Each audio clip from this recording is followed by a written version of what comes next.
What now, indeed? Is there anything else topical to talk about? Anything going on at the moment? I mean, I think LCS, we could talk about FlyQuest a little bit because they look like they're completely dead in the water. By the way, that whole doubling down on FlyQuest thing starting to grate a little bit, Monte. Are we still doing that? Do we have to hold the line? How's that work? Can we be scabs? Can we just cross over and hit them now? No. Surely, Thorin, the answer is this. Surely they don't go 0-9 and lose to every single team in the round robin. He's tripling down. Do that. It's Monte Cristo with the triple down. What's he doing? This is, by the way, one of the worst razor cakes of all time. Because this one's stony razors, like very fucking cake in it. My gums are just bleeding everywhere. It's just a cake razor. The joke is it's just an actual razor made in the shape of a cake. Yeah, exactly.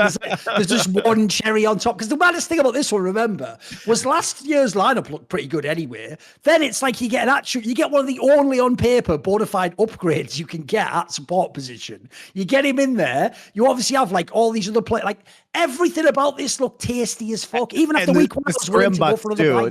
The Scrimbucks were the ultimate baits, by the way. Yes.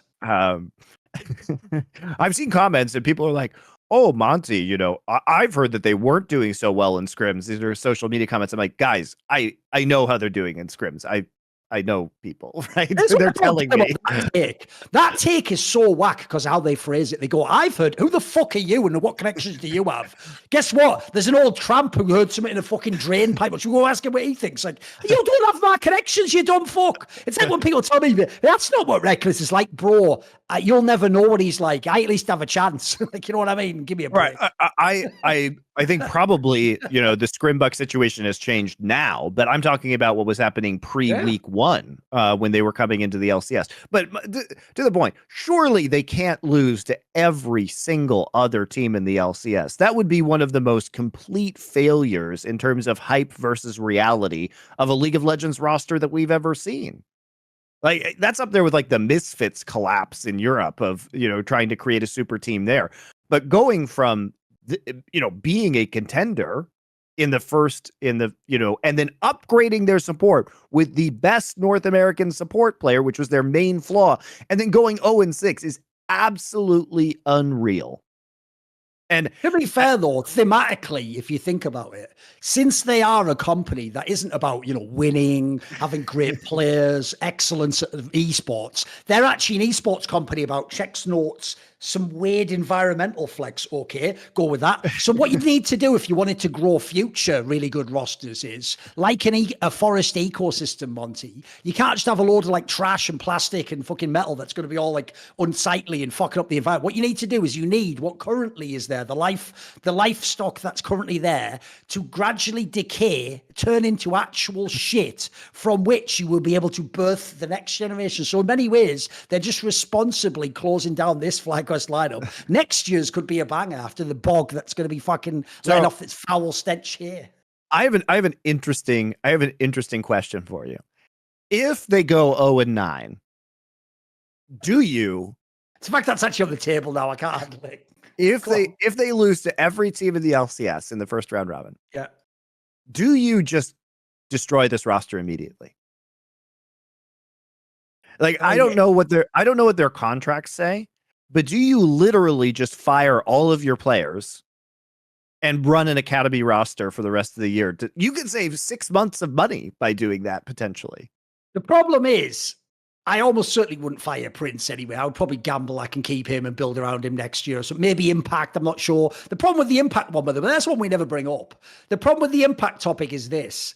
It's a bit like the Smithy one. Yeah, you can be the guy who doesn't always practice that hard and maybe you'd phone it in a little bit, but he always picks it up for the player. It's like what I kept telling people. It's like the Wonder story. Like, he doesn't properly play the game. He's just first time and shit, but lol, he just wins anyway. It's like the second you don't win, that doesn't become as cool a story. So the one thing about the Impact one is he wasn't really going to play for 30 years. Like, eventually he's going to retire. Like, eventually even he's going to go. Like, I had to learn this myself. It's okay, Impact. I used to be getting those $1,000 a day once it got up to that day rate in CSGO. There was the times where I had to be like, wait a minute, but to say no, I have to say no to like, whatever, $5,000. Like, eventually you just learn, like, I'm just going to have to do it, aren't I? It's just the right move. So eventually, either he's going to turn down the check or he's just not going to be good enough anymore. So if I wouldn't fire everyone, Monty, because to me, you got Prince over here. He did show some good form early. I would gamble he'll be good again. I'm not sure about the Vulcan one. He better perform. If they don't perform, there's no point pairing the two together. But on paper, those are two very good players. The other ones, I might just say get the fuck out. Like, spoiler, Speaker's just been whatever. I think he's been kind of bad, actually. We gave this guy years because he was the best on a bad TSM team. We just gave him a break for years. Like, you have to actually do it, mate. Like, to me, he hasn't been that good for a while. Vikla has just been a fucking travesty. Like, that actually is one of the most egregious, like, serial sets of ints I've seen in years, mate. Like, it actually bombs me out because he was so much better in LCK. He just was. He would have pop-offs every now and then. And then the whole angle of, like we say, you did the on paper best upgrade you could for bot lane, and it didn't really make it better. Like you almost do have to fire almost everyone, but I would keep Prince. What would you do?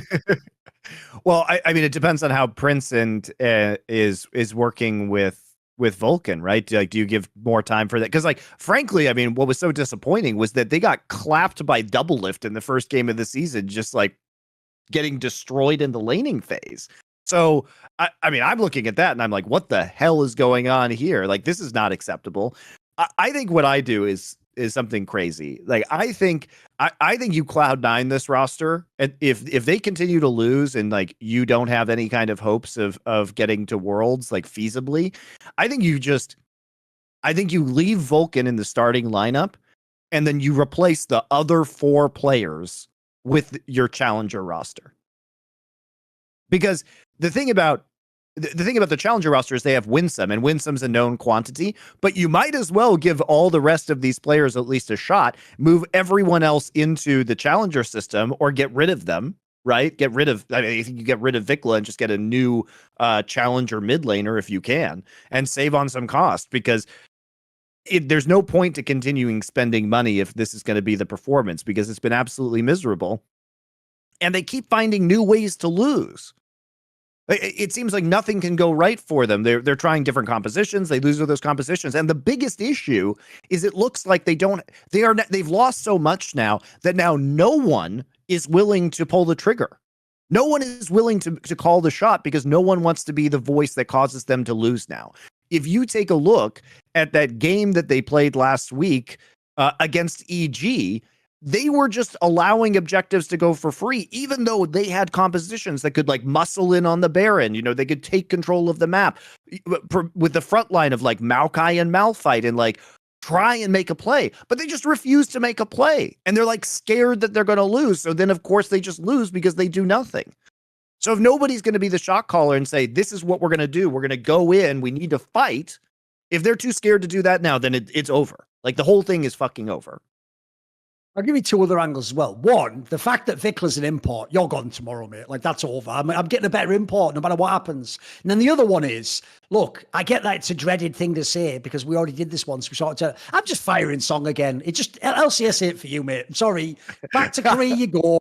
Just keep doing whatever you were doing over there. But it doesn't work out when apparently when there's someone in the room that goes like, hey, bro, like that just cancels your whole skill set out. That's like a fucking aura effect in Magic the Gathering for this creature.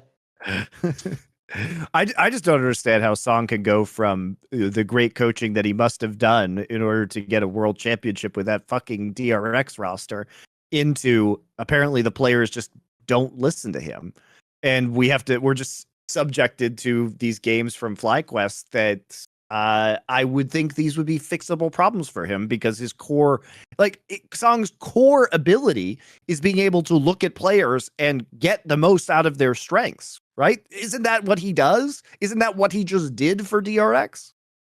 Crazy.